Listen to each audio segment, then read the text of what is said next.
आम जनता से जुड़ी खबरों को देखने के लिए इंडिया न्यूज लाइव टीवी को सब्सक्राइब करें और नोटिफिकेशन के लिए बेल आइकॉन दबाएं। जनपद कुशीनगर में विधानसभा चुनाव को लेकर सभी पार्टियों के प्रत्याशियों में एक दूसरे से आगे निकलने की होड़ सी मची हुई है। हर कोई जीत का सेहरा अपने सर पर सजाना चाहता है। इसी क्रम में भारतीय जनता पार्टी से इस्तीफा देकर फाजिलनगर विधानसभा में सपा से चुनावी मैदान में उतरे कैबिनेट मंत्री स्वामी प्रसाद मौर्य ने जोगवा बाजार व लाला गुरवलिया में नुक्कड़ सभा के माध्यम से भाजपा सरकार पर निशाना साधा। अपने संबोधन में भाजपा सरकार की पोल पट्टी खोलते हुए अडानी व अंबानी के हाथों सरकारी संपत्ति बेचने का आरोप लगाते हुए कहा कि जब संपत्ति ही नहीं रहेगी तो नौजवानों को नौकरी कहां से मिलेगी। मौर्य ने भाजपा को नौकरी विरोधी सरकार बताया। वहीं मौर्य ने योगी सरकार पर आरोप लगाया कि 2 दिन पूर्व गोरखपुर में अधिकारियों को कहा गया है कि मुसलमानों को मतदान स्थल पर जाने से कैसे रोकना है यह तय करें। मौर्य ने दावा किया कि अब तक के मतदान में सपा 200 सीटें पार कर रही है। भाजपा की जुमलेबाजी जनता समझ चुकी है। मौर्य के विरुद्ध भाजपा प्रत्याशी सुरेंद्र सिंह कुशवाहा के पक्ष में फाजिलनगर कॉलेज मैदान में चुनावी सभा में योगी आदित्यनाथ द्वारा फ्री राशन दिए जाने का मुद्दा केंद्र बिंदु रहा।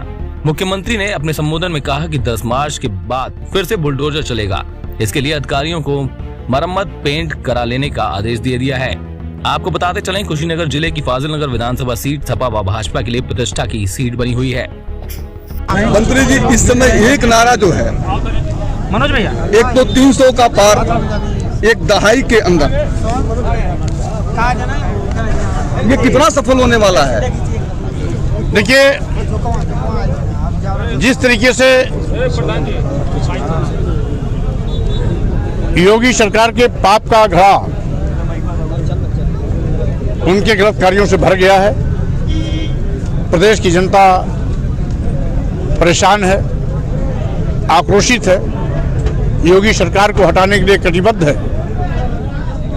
और जिस तरीके से पूर्व में 4 चरणों में चुनाव हो चुके हैं, पश्चिमी उत्तर प्रदेश के 4 चरणों के चुनाव ने साबित कर दिया कि योगी सरकार का सुपड़ा साफ होना तय है और इनकी हार ही नहीं होगी, इतनी बुरी हार होगी कि इनका आंकड़ा विधायकों का दहाई में रह जाएगा।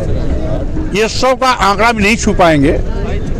समाजवादी पार्टी 300 के पार जा रही है क्योंकि जनता का जो जोश है, जनता का उत्साह है, उत्तर प्रदेश में परिवर्तन की जो आंधी बह रही है, उसमें सब आज सभी वर्ग, समाज, धर्म के लोग साथ खड़े हो गए हैं। और उसी विश्वास, उसी के आधार पर विश्वास के साथ मैं कह सकता हूं कि समाजवादी पार्टी 300 के पार। ऐसा क्यों है मंत्री जी कि मुख्यमंत्री जी की सारी निगाहें आप पर लगे? ऐसा क्या आपने कर दिया?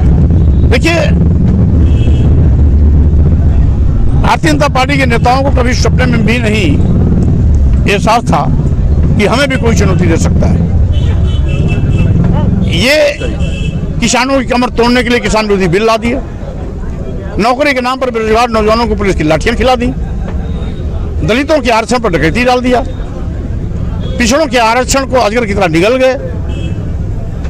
इनकी गलत नीतियों से व्यापारी आज परेशान है, भुखमरी का कगार पर है, आत्महत्या कर रहा है। साथ ही साथ भाजपा सरकार सरकारी संस्थानों को एक एक करके बेच रही है। आज जहां रोजगार मिलना चाहिए उनको निजी हाथों में दिया जा रहा है। सरकारी क्षेत्रों में नौकरी ये धीरे धीरे खत्म कर रहे हैं।